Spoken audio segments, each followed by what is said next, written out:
American foreign policy throughout the 1920s and 30s. After fighting in World War I on the Allied side, America returned to a policy of isolationism after the war. This meant that although the USA continued to trade with other countries, it did not get involved in any quarrels which they thought may result in war. They followed a policy of isolationism for several reasons. They firstly had the memory of the First World War and the huge suffering that it had caused as a result.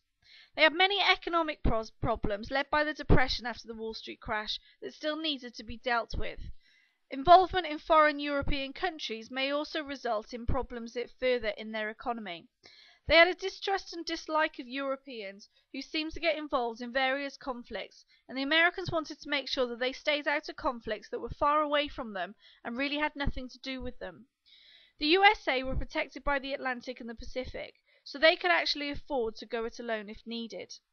In practice, this meant that America did not join the League of Nations in the 1920s, even though the League had been Woodrow Wilson's idea. They passed a series of neutrality acts throughout the 1930s which limited how much trade the US could do with countries at war. The USA did not enter the war in 1939 when the Second World War started, but isolation was not complete. The USA led disarmament meetings. It signed the Kellogg-Briand Pact in 1928, which renounced war as a means of settling disputes, and throughout the 1920s and 30s it lent money to European countries. It also became increasingly involved with negotiations with Japan, and in 1929 it signed the Naval Pact, which meant and attended the Washington conferences, which meant that Japan and America agreed to reduce its naval influence in the world. Why did America go to war in 1941?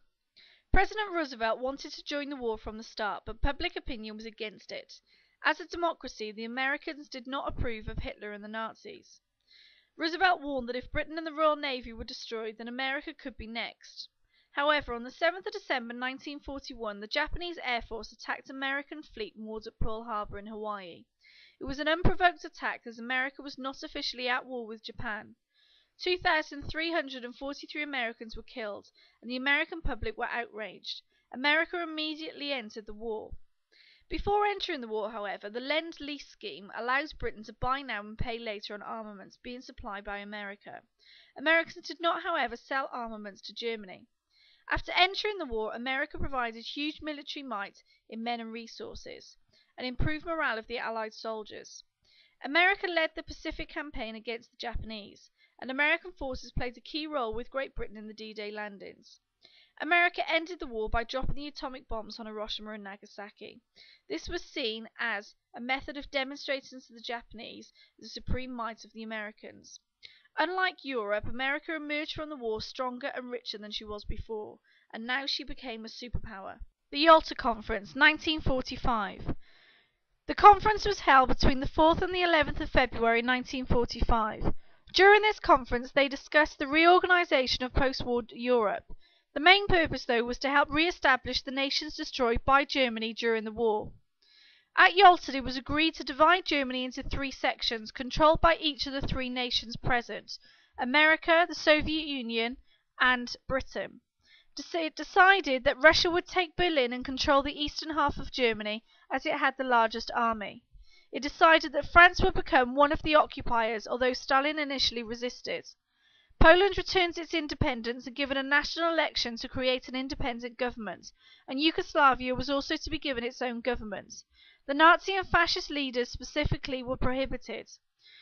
The United States, Russia and Great Britain gave themselves supreme authority to take any steps deemed necessary to prevent any future German aggression. The Yalta Agreement was signed by Roosevelt, Stalin and Churchill on the 11th of February 1945. The Potsdam Conference, 1945. This conference confirmed the decisions reached at Yalta. It was decided that Germany was divided into 4 zones, each occupied by one of the 4 allies: Britain, France, the USA and the Soviet Union. The allies aimed to reunite Germany as soon as the country was strong enough. Berlin was also to be divided into 4 sections, even though it was inside the Soviet zone. Nazi leaders would be put on trial. However, there were also disagreements. The United States wanted to help arrange free elections in the Soviet-occupied areas. Stalin disagreed. The meeting broke up without agreement being made on this issue. These disagreements were caused by change in people and situations.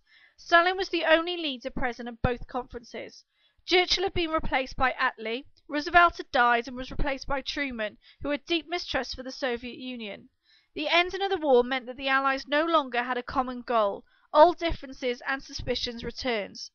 The USA tested the first atomic bomb behind Stalin's back on Hiroshima and Nagasaki, and this meant that there was great distrust on Stalin's part. The Red Army still occupied the countries of Eastern Europe that had been liberated, and leaders chosen by Stalin controlled these governments of these countries until free elections could be held. The differences eventually led to a build-up of distrust and suspicion between the USA and the USSR. The breakdown of the alliance that had existed between them during the Second World War was now over, and this led to the beginning of the Cold War. Why was there a Cold War? At the beginning of 1945, the USA and the USSR were close allies in the war against Nazi Germany, but each grew suspicious of the other. By 1948, a series of actions and reactions by the two superpowers meant that they were virtual enemies, almost at war in the skies over Berlin. A Cold War had begun, which would last for another 40 years. Why did Stalin mistrust the Western democracies? Firstly, as a communist, Stalin saw capitalism as the ideological enemy. Secondly, Russia had been invaded from the West in 1812, 1854, 1914, 1919, and 1941. Stalin believed that Britain and the USA had delayed invading Normandy until 1944, so that the USSR would wear down the Nazi forces first. The USA possessed the atomic bomb and had dropped it on Japan in 1945, with little warning to the USSR. This demonstrated a complete neglect to show your allies' support. Why did the Western powers mistrust the USSR?